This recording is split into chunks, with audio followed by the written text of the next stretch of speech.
today we are doing a little fireside chat. It's about the future of the web.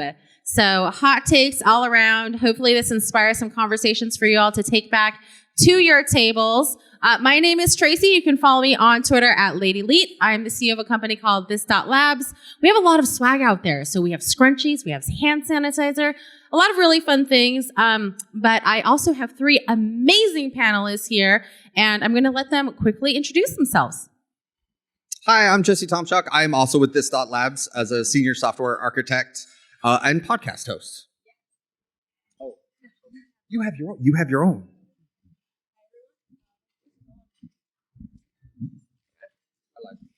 Hi everyone, my name is Paige Kelley. I'm a senior software developer at PAX 8. We're located out in Denver, Colorado. I focus on JavaScript and front-end development. And hi everyone, I'm Homer Gaines. I'm a staff UI engineer for Guru and their accessibility specialist.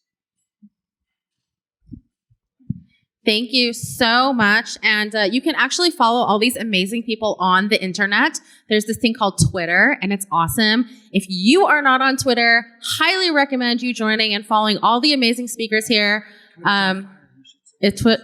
Twitter's on fire? Oh, right. Mastodon. Sorry. I forgot. Sorry. Don't join Twitter. Just kidding. We're all there. Okay. Future of the web can mean so many things to so many people, y'all. So what does the future of the web mean to you? The future of the web is a bigger, open, more real-time platform. Like, think Figma on steroids. Interactive, not just real-time video, but like better collaboration and better tooling, and it's platform agnostic, like from my watch to the billboards and everything in between. That's what the web means to me. Let me see if this is working. Okay, yes, my microphone is on. So when Tracy actually reached out to me for this panel with the topic of the future of the web, I was thinking such a broad topic, and I started asking some of my peers and coworkers, what do you think this is? And it was crazy, the variety of responses that I got, all the way from just frameworks and like you were saying, where platforms are going. And to me though, I was thinking the future of the internet is really the people who are building it. So it's really cool to see the new generation that's coming up that was born with technology in their hands and what they're going to do with it. So I think the future of the internet's really about the people who are going to be shaping it. Yeah, that's a good point. For me, I think in dealing with the people aspect, me being an accessibility specialist, still looking forward to the moments or the time where the web is more open and accessible for all users. That enables independence. So it's all the technologies that are fragmented now coming together and being unified in a particular way, just like you said, everything is ubiquitous. It's just right there. It's at your fingertips whenever you need it. It's as simple as thinking about needing something. That's even scary. That's kind of dystopian in a way, if you think about it. Ooh, Black Mirror there. But I would love for a more open and accessible web in the future. That's what I see. I love that. And when I hear that, I'm thinking, when you talk about everything being at your fingertips and everybody rallying around one thing, do you mean that everyone's going to be using Next.js in the future? 5 years from now? What do you guys think? Just kidding. No? Yeah, that kind of brings me to my second question is, where do you all see the latest trends heading, right? What either excites you the most or concerns you? Jesse and I have been doing the Modern Web podcast here, and, it's okay, going back to Next, will Next take over the world? Is Next going to be the React framework? Do we care? Are we excited? Are we not? But anyways, outside of Next, though, there are a lot of really amazing trends, and they could terrify you or they could get you really excited. One that terrifies me about the web is the hope that it brings us all together and gives us that more information. But currently, it is becoming more and more fragmented depending on where you go globally, right? We know about the Great Firewall and that's set up, but like the ability to shut down the web is crippling in any country that you're in any region that may be in conflict. Information is so absolutely vital. I would say as vital as electricity and clean water. Like at this point, it is a fundamental substance needed to survive and thrive. Like to be in the dark and to have that information cut off, or to be pipelined through censorship and propaganda. It's a really scary time. I think it might get a lot worse before it hopefully gets better. What I would like to see is a very open web that has like free commerce across international lines and global. That has like how do you moderate Twitter? Like because it is so hard to moderate Twitter. Like take that and like how do you moderate the web as an entirety? Like there's always been really gross parts of it, but you really have to go find them and like you have to actively search. They don't just show up in my timeline while I'm watching Blimpie with my kid. And that stuff has seeped out into my cartoons, and that's really scary to me as an adult and as a parent. Like they have it in their hands, but how do we teach them to moderate and think for themselves when everything is being fed to them in these pipelines? It's really scary out there. So be safe with your moderation. You don't need that. Wanting to like hand the microphone. Yeah, so when I think of the trends that are happening now with like kind of front end development and where we're going in the future, so I see like the fragmentation with all of the different frameworks, and I kind of hope to see in the future like kind of less reliant on all of those extra like tools and frameworks and stuff, and going back to just like kind of the basics. There's been like a lot of stuff that's come out recently with like CSS is so powerful now that I'm feeling like I need to rely less on SAS and like extra things. So just the other day I was learning about like CSS layers and like kind of the power that has, and CSS variables too. I hardly need SAS anymore. So just kind of like the basic tools that we have are becoming more powerful. I feel like the maintainers of like JavaScript and CSS have been really like listening to us as developers and giving us kind of what we want based on these tools we've been using ourselves. Like when you think about like Lodash, I used to be so dependent on Lodash. Not dependent, but it made my code so much cleaner because it made my JavaScript more powerful. And then JavaScript recently has taken like some of the most popular things that we used to use from those extra tools like reduce and filter and map. Like I don't have to import from Lodash anymore. It's like right in the native JavaScript now. And I think that's like a really cool direction that front end development is taking and going into. The platform is getting better for all of us. So use the platform. Yes. Just kidding. Who was I quoting there? Remix is telling you to use a platform, right? Forms and like video elements and audio elements and things like that are like, what is it? WebRTC now is like you can hand off all that heavy jQuery stuff to just the browser. And it's like, I used to work in native mobile development, and we had like all these APIs and all this great stuff. And like the browser has most of that, and it's getting, built into it now. You didn't have to like pipe in or pull down this like weird package to like run for it. So like, that's a pretty nice platform. What do you think, Homer? Pretty nice platform? One thing that I'm looking forward to is more voice interaction when it comes to technology, because using our voices are one of the most natural, it's an extremely natural process and way for us to communicate. We start babbling when we're babies. This is how we interact with each other before the web. So to be able to see us using those APIs that are built into browsers where we can use our voice to communicate with technology such as Alexa and the Googles and things like that, Siris and whatnot. Yeah, it's cool, but it is right here. If you're familiar with the movie Her, he was walking around with a fully powered, server in his pocket that was the size of his phone, but was able to do just about anything and everything he needed to throughout his day just by speaking. And it'll be nice to see if we can get to the point where we're developing these applications that understand natural language, and don't create those barriers where, we constantly have to rely on, cumbersome APIs or whatnot to dig into, but for things to become that natural. And it seems like we're headed that way, especially with the advancements that are done with VR and so forth. We're starting to blend those worlds together. Maybe at some point in time, we'll be in conferences just like this where it'll be a mixed reality, where you'll see panelists up here speaking, and as they're speaking, there's a holographic bubble that's here that's in VR that is actually doing a live caption of what we're saying for anyone that's in the audience that may be hearing impaired.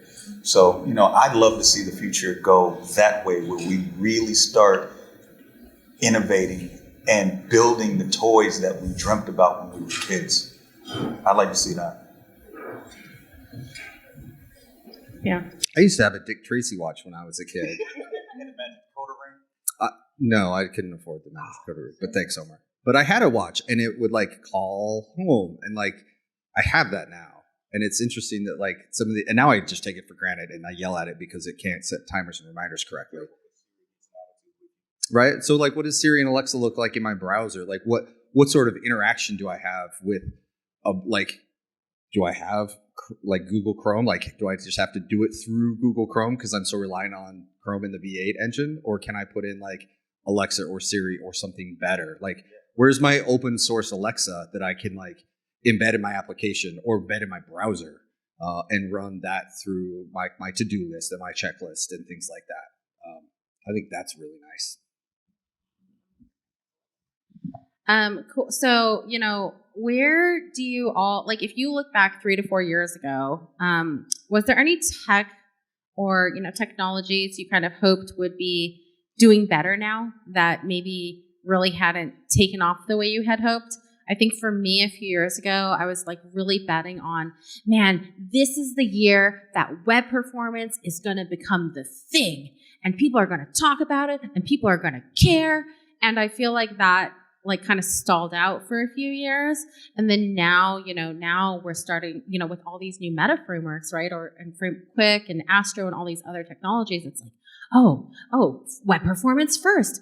Finally, the conversation's happening. So what about for you all? Do you kind of are you sad about some tech that has kind of fallen to the wayside? Or are you impressed or excited about certain tech that has not? WebAssembly. Where did it go? I remember a talk. It was her cartoon. Who does the coding with cartoons? Yeah. Oh, well, I will share it with you afterwards. Check the show notes for coding with cartoons. She does the little animations with the stick figures and the blue on the, okay. So I'm not crazy. Tracy knows, but doesn't know the name. So 5 or 6 years ago, WebAssembly was going to revolutionize the browser. How many people in this room, raise your hand if you've ever worked with WebAssembly? That doesn't look like much of a revolution. Okay, I got 5.5 back here. I was told that as a JavaScript developer, I don't need to care about WebAssembly. This is accurate. So you come into a JavaScript room and say, who uses WebAssembly? And everyone's like, traitors, out. But where did it go? It was supposed to be this super powerful engine to help do all the fantastic things that we just wished for in browser. Nobody's touched it in 5 years. Well, okay, 4 of you, which we will then escort out, have not touched it. What happened? Where'd it go? I never saw it. Never crossed my radar. That makes me sad in so many levels. What's the ROI? That's probably what. Nobody knows. Nobody used it. I don't know. Exactly. No one wants to be the first one to experiment with it. Nobody got fired using WebAssembly. It's okay. All my Microsoft MVP friends love Blazor, right? So. Yeah, so I was thinking about this. I can't really think of any technology that didn't take off and just kind of disappeared that I've worked with. But when I think of something that I really, really loved as a software developer when I first started coding, that is gone and I'm sad about it. It's Flash. I really had fun learning Flash and building kind of quick things with that. I feel like this is a hot take here. I had fun with it. I was just learning with it. I never had to like use it in like a practical application, but it was fun. And then it went away, and there's better. Yeah, it was action script. I just like made some fun stuff with it, and then like as soon as I learned it, everyone's like, "That's gone now," and I was like, but I was in the middle of like just learning how to code, so it was just fun, and I could see it was probably like a pain in the butt for everybody who had to actually use it. So you want it to come back? No, I don't need it to come back, but it was fun playing with it, and I'm kind of sad that I didn't get to like know it a little better before it went away. Yeah, that's wild because the lion's share of my career was built on building Flash applications. And so I put it this way. I started building Flash applications when the company was Macromedia. This is before Adobe picked it up. And I started with Director. And I got into it. It was an application, it was a CD that sat on my desk collecting dust.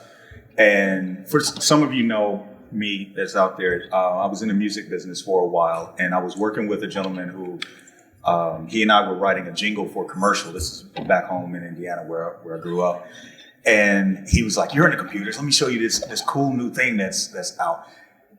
And he pulls out this CD, and it's an interactive CD that has just basic animations on it, done with Flash, built with Director and everything. And I asked him, I said, "How much does something like this cost?" And he said the company that built it for him charged him $75 a minute. And when I opened up the CD and all I saw was a Director executable, I was like, I have this application sitting at home right now, and I could be doing this. And so, yeah, Flash became, immediately the future at that point. We started building things using these amazing applications to design these robust, animated UIs that rivaled movies. And then it all went away. Like that, in the blink of an eye, all because Steve Jobs said, "I don't want it on an iPhone." I mean, in all fairness, it was the heaviest application on the man. It was. And that's why we had loaders. You had preloaders for the loaders. Preloaders and everything. But, I'm happy that it went away. I love the fact that we're getting back to it, even though we're using JavaScript in that way now to try to recreate some of these UIs and these interactions. And in addition to that, they're more accessible because now we're doing it in browser, natively in browser, as opposed to using the plugin. So I love the interactive and the fluidity of the web that is to come from a UI perspective, because there's nothing saying that we can't get back to those cinematic style UIs, that Flash allowed us to build. And there's something to be said about being a Flash developer and there not being a lot of Flash developers out there, and how much you can probably command as a Flash developer, and lots of Flash migration work. So if you're really craving that Flash work, there are jobs out there for you. What about, just advice for companies, right? Like, about future-proofing tech. Like, can you future-proof tech? What can you do to future-proof your tech? Are we safe? No, you can't future-proof your tech. That's a fool's errand. The best you can do is not ignore it for a decade.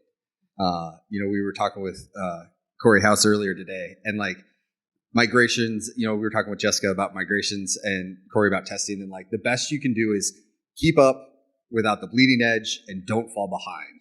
Like, you don't need to be on the newest hotness. As a corporation or business, find boring and stable. And that line moves, but it moves real slow. Like, stay there. Unless your business is tech like us, and then we do the bleeding edge and we stay up to date.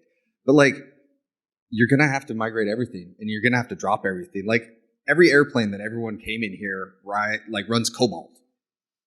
And like, all of our bank accounts, they run Cobalt, and that stuff is just running for decades. I'm not sure the stuff that any of us write in this room is going to be running in decades. I don't have that like confidence to say that. So like, it's important to be flexible with the stuff that we write and adaptable to the things that we do, and maybe learn Cobalt. That's my takeaway. Learn Cobalt. Yeah, so I'm going to agree with you. I don't think there's any real way to future-proof your tech, but one good thing that companies can do, and we just started doing this at Paxate where I'm working, is we have a tech radar. So like listening to your developers, because like those are the people that are really passionate about like the new technologies and building things and making it better. So like our tech radar, we take in like a group of technologies that we're interested in. And then we talk about like, do we want to adopt this? Is it too soon to adopt this, but we should keep our eye on it? Are we already implementing this? Should we be getting rid of this because it's becoming deprecated, or there's something better we can replace it with? So it's not like, it's not future proofing it, but it's like keeping your eye like on the future and like on the current technologies that you're using. So you don't end up like waking up one day and be like, oh my God, we should probably look at our application and see what we're using, like, and then have to migrate the whole thing. So it's just kind of keeping on top of it. And it's been a lot of fun as a developer too, to have the tech radar. I will totally agree with that. And I love that. It's like the idea of future proofing is just keeping up, updating your applications when there's software updates and things like that, so that you don't have to incur the cost 10 years later and rewrite the complete thing, because it's cheaper to do that than migrating or upgrading your app. Another way to help weather this, and this is something that me as an accessibility specialist, I see when I'm doing audits, is that a lot of companies and those developers there, they get away from the fundamentals. They get so caught up in what's flashy and, no pun intended, the sparkly, the new shiny technologies, that they completely forget how the web works, so to speak. They leave out the basic necessities, the basic building blocks. Case in point, semantic markup. We see semantic markup go awry all the time, and that's 90% of the accessibility issues that we find in someone's code base. It's not the JavaScript that's out there. It's literally the HTML markup, the building block of a website, the bones. So even just maintaining those fundamentals and allowing, if product leaders would allow their teams to continue to sharpen their saws and strengthen the knowledge based on those fundamentals, I think going forward, companies will be off and be in a better position from there. Last question to round us out is, for beginners learning modern web technologies, what advice do you have for them? Maybe it's like a specific technology, or maybe it's a little bit of career advice, but how do we keep up with learning the modern web? I mean, keeping up with the modern web is like a full-time job. So for when we were learning, I say we, Homer looks about my age-ish. What does that mean? It means you're about as old as I am. You old and disheveled. That's what you look. I mean, it was very simple. It was very basic. There was not a lot of moving parts. It was easy to consume the entire thing and hold it in your head as a single idea. And that is just not possible. The overwhelming degree of everything from the browser to the server to cache to serverless to the cloud to, Kubernetes, and find, my advice is find something interesting and just focus on that piece. And that piece, if you pull on it, will find more interesting. But if you jump from shiny thing to shiny thing, you will waste a decade and not know anything else. So just stick there. Just stay put. Because guess what? There's more behind it. And if you just keep peeling back, find something interesting and just dig. That's my advice. That's really funny. That's the advice my first mentor gave me when I was an intern at my first job. I was probably around. Yeah, he was. So I was learning HTML and JavaScript and CSS. And then I was like, oh, I want to learn Java, and then I was and I want to learn Python, and then I just started going down all these weird paths. It was just every word I heard, I was like, I need to know what that is. And he told me some really good advice that probably helped shape where my career went, was find something you love and get really good at the thing that you love. And for me, I came from a design background. I originally wanted to be a graphic designer, so front-end development really spoke to me. And I've just kind of really, I can do little bit of everything, but I focus on my front-end development. I focus on the tools that are coming out for front-end development, and I keep my eye like kind of where my specialty is. I don't know if that'll work for everyone, but it's worked really well for me. It's been great advice. Nope, and that's the same thing that I tell people that I mentor as well. You brought up our age. Yeah, I've been building websites since '94, and back then you had to set up everything, servers, the whole nine. You had to design it because no one else was going to help you. There weren't any. We didn't have full teams of people building these products, building these websites that we were putting out at that time. We had to know every single thing about it. And then I realized there were parts of the web that I just did not enjoy dealing with. I didn't like dealing with databases. That wasn't fun to me. Designing, working on the front end was fun. And I started to specialize in that. Flash allowed me to specialize in that. And then when Flash went away, it was like, okay, what is there? Oh, we have JavaScript, we have CSS. Cool, I already know those. They allowed me to stay in that particular lane. Then it turned into UX. And then too, a lot of us probably went to school and have degrees in something other than comm sci, but yet we're all developers. Is there a way for you to take what you love outside of development and blend that in? Me, my background is in psychology and neurology. I couple that with web development, and here it is. I'm building accessible websites because it's the HCI, the human-computer interaction side of it. So you may have another interest that can couple with, your talents as a developer. How do you foster those? And then that turns into something that you enjoy doing. And then when people ask you, what do you do for a job? You're like, my hobby. Go for it. But you'll find something, you'll focus on it, you'll get good at it, and that'll be your happy place. You don't have to learn every single thing. Just finding the things you actually care about, not doing the things you don't care about. I mean, you sometimes have to do things you don't care about, but like mostly focusing on your passion. Yeah.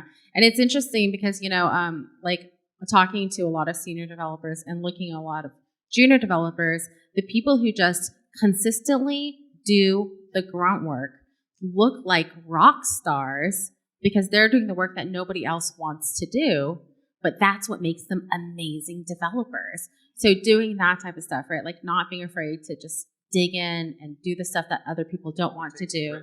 Yes, absolutely. Yeah. Well, these folks are at the conference, so definitely, come on up, come say hi to them or find them in the hallways. Thank you so much for listening. We are super curious about what you feel about the future of the modern web. So we're excited to chat with you all today and tomorrow. Everyone have a really good rest of the conference.